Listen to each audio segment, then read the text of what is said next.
सब निष्फल गया और बाँचो वेद पुराण।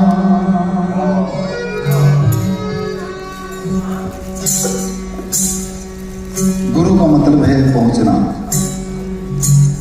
ऐसा हमने सुना आप जैसे मनुष्य से। अज गुरु नाम है गम्य का,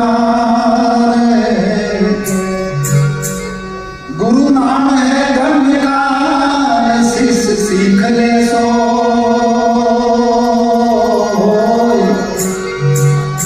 और बिन पद बिन मर जादे और गुरु शिष्य नहीं को। आज हमारे साथ में विख्यात कबीर गायक प्रहलाद टिपणिया जी हैं और प्रहलाद टिपणिया जी का ये जबलपुर में 2 दिवसीय दौरा था। उन्होंने यहाँ पर 30 और 31 अगस्त को स्थानीय शहीद स्मारक प्रेक्षागृह में अपने कबीर वाणी और कबीर गायन को प्रस्तुत किया है। जबलपुर शहर में आपका बहुत स्वागत है। और जबलपुर से लिए आप बिल्कुल नए नहीं हैं। हाँ, जबलपुर आपके लिए, जबलपुर मेरे लिए इस आध्यात्मिक और कबीर की धारा को जनमानस के बीच में फैलाने के लिए एक प्रथम कड़ी रही है। इसके पहले हम आकाशवाणी से जरूर गाते रहे, परंतु जब कैसेट का जमाना था उस समय पर सोनोटेक में हमने सबसे पहले यहीं पर रिकॉर्ड किया था, जबकि वो नहीं रिकॉर्ड कर रहे थे जी। तो 500 कैसेट हमने कहा कि हमारे लिए बना देना जी। तो वो एक चीज मैं पूछना चाहता हूँ, वो आपके मतलब कबीर गायन का जिंदगी का पहला कैसेट जबलपुर से निकला? हाँ, पहला कैसेट, और वो सोनोटेक से निकला। सोनोटेक से निकला। हाँ। जी जी। तो ये जरूर है कि कबीर और संतों की वाणी को जनमानस के बीच में जो भी माध्यम है जिसके जरिए से भी पहुंचे, और वो पहुंचना मेरा जहाँ तक ख्याल है कि पूरे मानव समाज में एक आत्मिक शांति, प्रेम और भाईचारे को जनमानस के बीच में रख करके उन दूरियों को दूर करने का एक बहुत प्रभावी और प्रमुख जरिया है। क्योंकि कबीर का जो संदेश है वो किसी धर्म, मजहब, पंथ या संप्रदाय को इंगित नहीं करता। वो इनसे ऊपर उठ करके सबको मिलाने का संदेश करता है। और कबीर और संतों की वाणी खुद को महसूस करने की है, न कि केवल गाने की, या न कि केवल लोगों को रिझाने की, या न कि लोगों को अपनी ओर बांधने की। तो इस तरह का है जी। तो कबीर साहब का संदेश बहुत सामयिक था जी, आज भी है और हमेशा रहेगा जी। बिल्कुल वो रहेगा। तो प्रहलाद जी, मैं एक चीज और जानना चाहता हूँ कि देखिए, कबीर साहब ने समानता की बात की है जी। उन्होंने किसी धर्म जाति की बात नहीं की, बिल्कुल नहीं जी, नहीं की है। लेकिन विडंबना ये है कि हम जैसे जैसे साल दर साल बढ़ रहे हैं, हम वैज्ञानिक उपलब्धियां तो हासिल कर रहे हैं, लेकिन जो समाज है वो धर्म और जातियों में बढ़ता जा रहा है। देखिए साहब, जहां तक ये जाति, धर्म और मजहबों की हदें रहेगी तब तक कबीर का संदेश मेरा जहां तक ख्याल है कि जनमानस के बीच में नहीं रहेगा जी। और कबीर का जो संदेश है वो रूढ़ी, अंधविश्वास और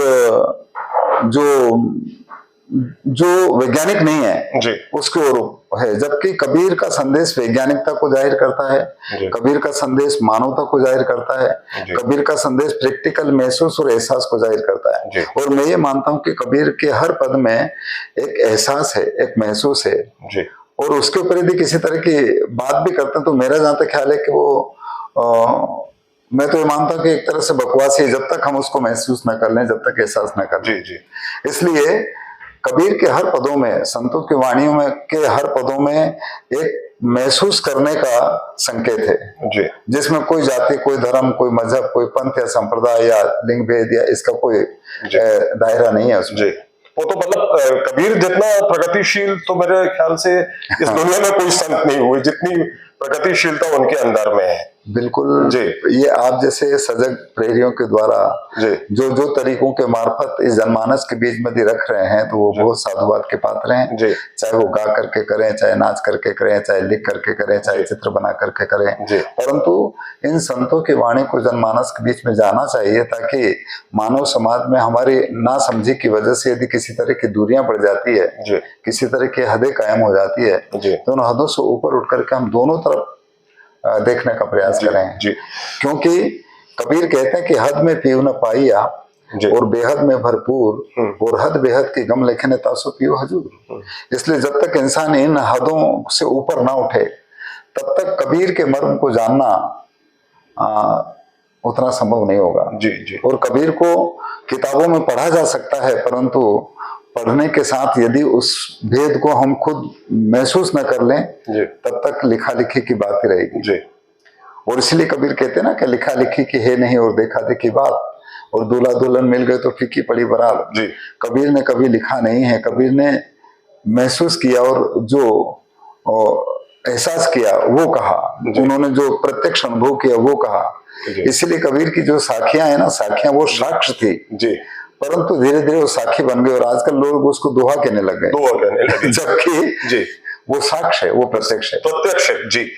तो मैं एक चीज और ये जानना चाहता हूं कि जब आपने अपनी गायन की शुरुआत की, तो आपने अपनी गायन की शुरुआत कबीर से ही की कि पहले आप कोई दूसरी चीजें गाया करते? नहीं, मेरे जीवन में कबीर केवल 10 नंबर का याद था, क्योंकि हम पढ़ते थे, हम हिंदी मीडियम में पढ़े और साधारण स्कूलों में पढ़े। जी। तो वहां पर कबीर साहब का हिंदी की किताब में एक पाठ था, साखियां, कबीर की साखियां। जी। खाली साखियां। और साखियां परीक्षा में एक आती थी। जी। इस वजह से हमने याद थी वो। जी। नहीं, गुरु गोविंद दोनों खड़े, बड़ा हुआ तो क्या हुआ, चलती चक्की देखकर, इस तरह के थे। जी। तो ये साखियां याद थी, परंतु कबीर के इन पदों से हमारा साक्षात्कार, जब मैं खुद शिक्षक बन गया और मैं मिडिल स्कूल काठबड़ौदा में मेरी नियुक्ति हुई थी सन 74 में। जी। तो उसके बाद में एक दिन हमारे जीवन में जो मैं तंबूर बजाता हूँ, वो हमने ऐसा तंबूर पहली बार वहाँ एक गांव में देखा, और वो गांव था देवास जिले का। जी। जहाँ पर कुमार गन्नर ने कबीर गायन शुरू किया एक तरह से। जी। जी। तो गोरखेड़ी गांव था वो। जी। तो वहां पर हमें एक दिन बुलाया था, और बुलाने के दरमियान हमने वहां पर वो तंबूर सुना। जी। हमें जब तक मालूम भी नहीं था कि क्या साज है। जी। तो तंबूर की आवाज इतनी खूबसूरत थी, वो मुझे छू गई। जी। हमें ये लगा कि तंबूर सीखना चाहिए। जी। फिर मैं काठबड़ौदा से गोरखेड़ी चला गया रहने के लिए, और मैं 7 साल रहा वहां। जी। आना जाना स्कूल का वहीं करता था। तो उस दरमियान जब मैं तंबूर सीख रहा था, तो मुझे ये कहा गया कि इसके साथ गाओगे तो जल्दी बजाना आएगा तंबूर। और उन्होंने फिर तंबूर सीखना था, तो हमने उनसे एक भजन लिखवा लिया। जी। और वो भजन गा करके मैं जब तंबूर सीख रहा था, तो मैंने उस भजन को प्रैक्टिकली प्रकृति में देखा, तो हमारा लगाव भजनों से हुआ।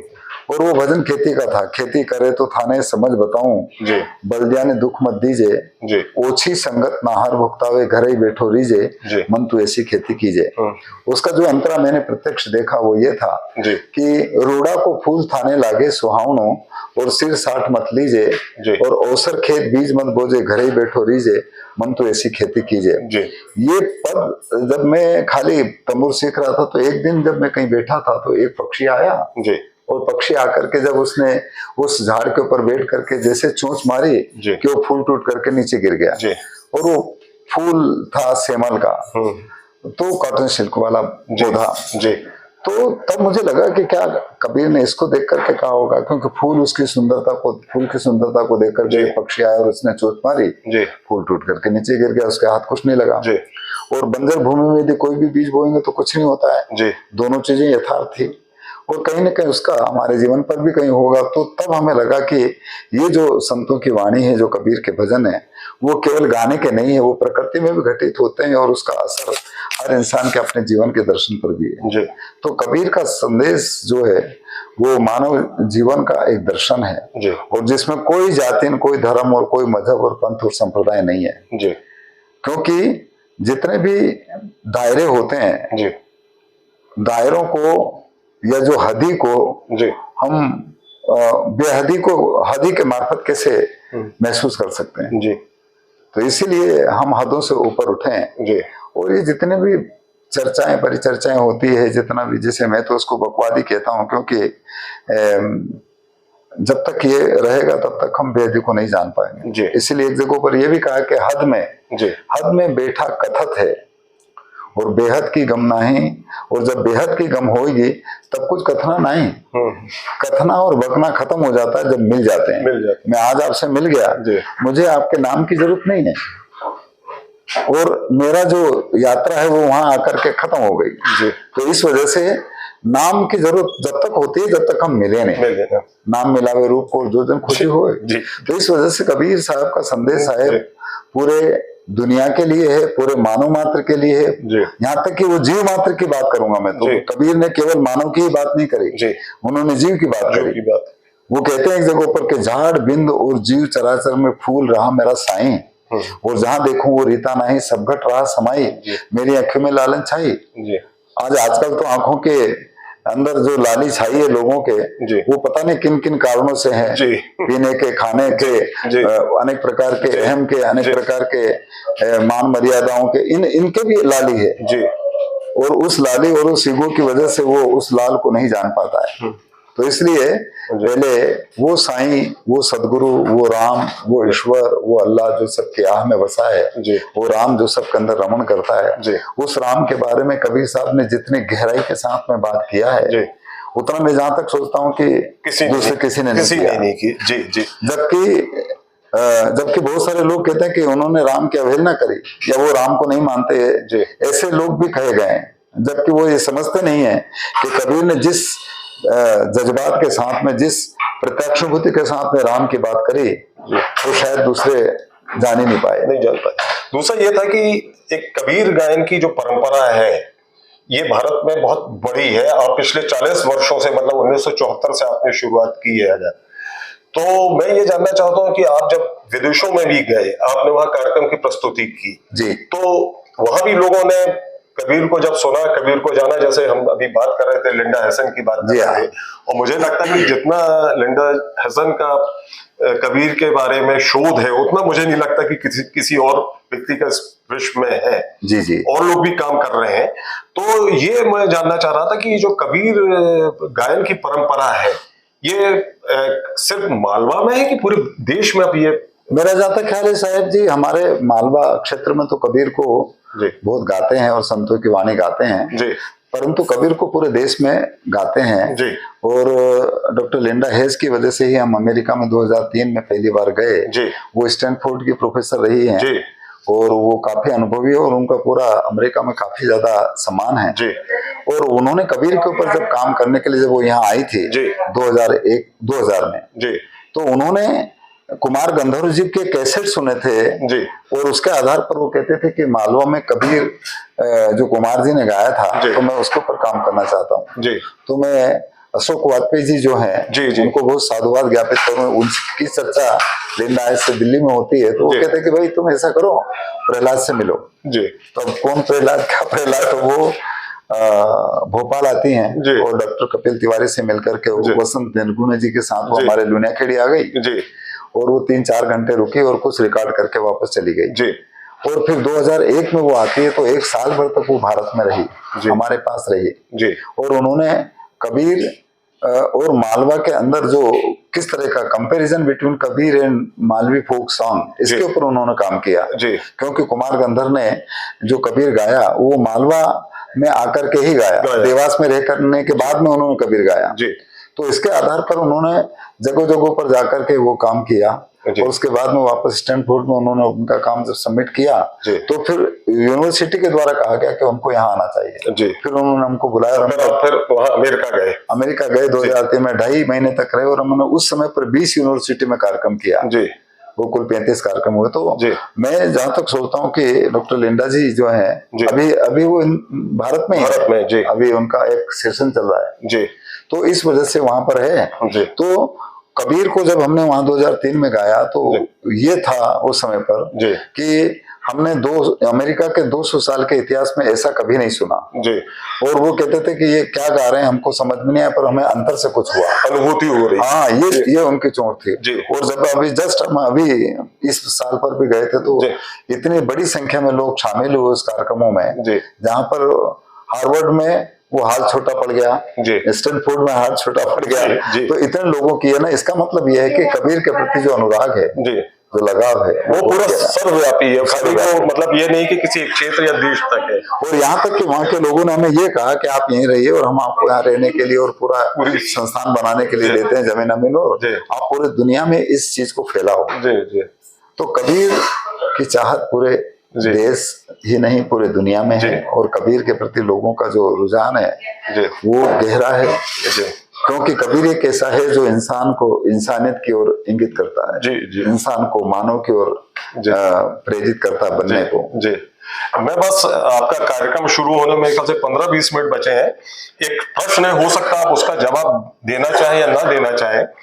आप राजनीति में भी गए और चुनाव लड़े, तो वो आपका क्या अनुभव था, मतलब वो आप उसको किस रूप में हमको बताना चाहेंगे? देखिए, इंसान सेवा कहीं पर भी रह करके कर सकता है जी, और प्रशासनिक व्यवस्थाओं में मेरा जहाँ तक ख्याल है, हमारे जैसे आप जैसे लोग यदि यूं कहेंगे तो काम नहीं होता है जी। उसमें रह करके भी मानव की सेवा को हम अच्छा कर सकते हैं, क्योंकि एकेडमिक व्यवस्था उन लोगों का काम करती है, जहां तक मैं सोचता हूँ, या उनको ज्यादा प्रेफरेंस देती है जो पॉलिटिकली लोग रहते हैं या जो वो कहते हैं वो करते हैं जी।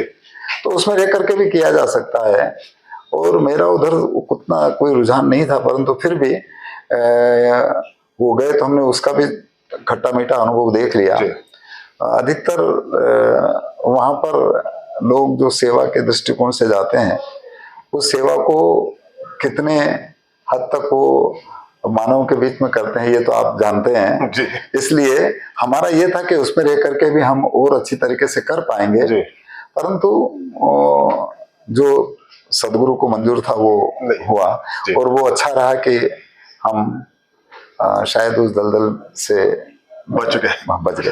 तो ये थी प्रहलाद टिप्पणी जी की टिप्पणी, और मुझे ऐसा लगता है कि प्रहलाद जी अपनी कबीर वाणी से इस समाज को और कितना बेहतर बनाया जा सकता है, या इस समाज को किस रूप में हम और बेहतर कर सकते हैं, उस काम में लगे हुए अपनी कबीर वाणी से कबीर की जो साखियां हैं उनको वो गायन के माध्यम से प्रस्तुत करते हैं, और वो सिर्फ भारत नहीं या मालवा तक नहीं पूरे विश्व में पहुंच रही हैं। और मैं इस रूप में उनको साधुवाद देता हूं, और इसमें जबलपुर को भी एक मैं श्रेय देना चाहता हूं कि प्रहलाद जी जो पहली बार सार्वजनिक रूप से लोगों से रूबरू हुए, वो कैसेट जबलपुर से निकला। हाँ। तो इस ढंग से हम कह सकते हैं कि प्रहलाद जी के जीवन में जबलपुर का विशेष महत्व बहुत ही एक प्रमुख स्थान है।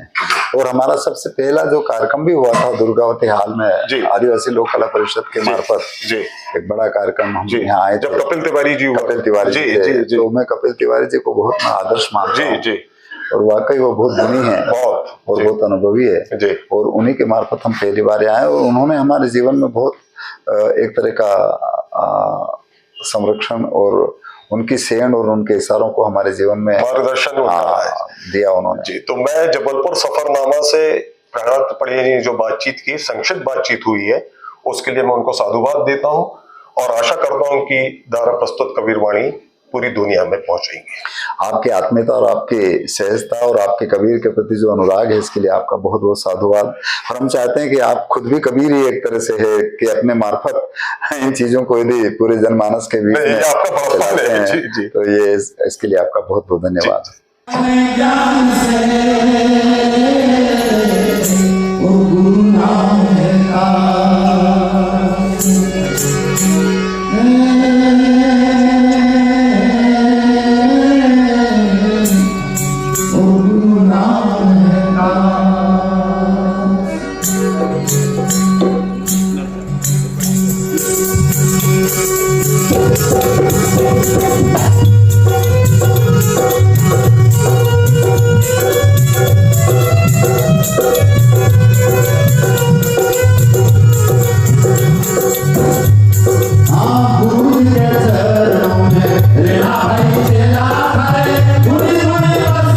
गुरु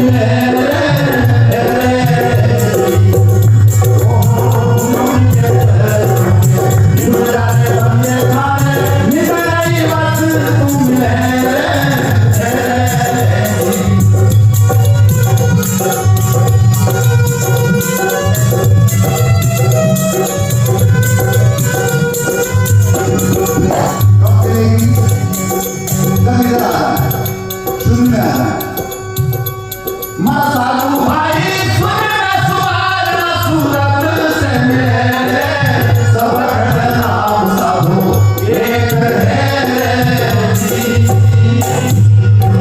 माता तुम्हारी तुम्हारा सुनते हैं, सब नाम सब एक है जी।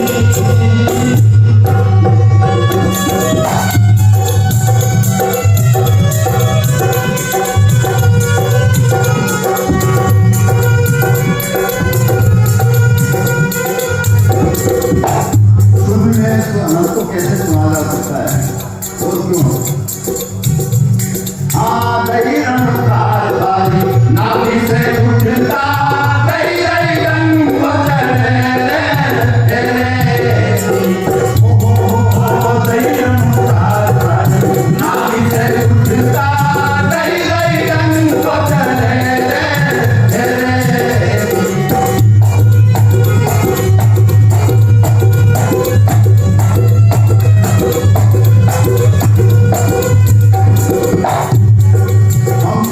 कितनी हिफाजत करते हैं, उसको कितनी सजगता से देख सकते हैं, ये खुद के ऊपर निर्भर करता है।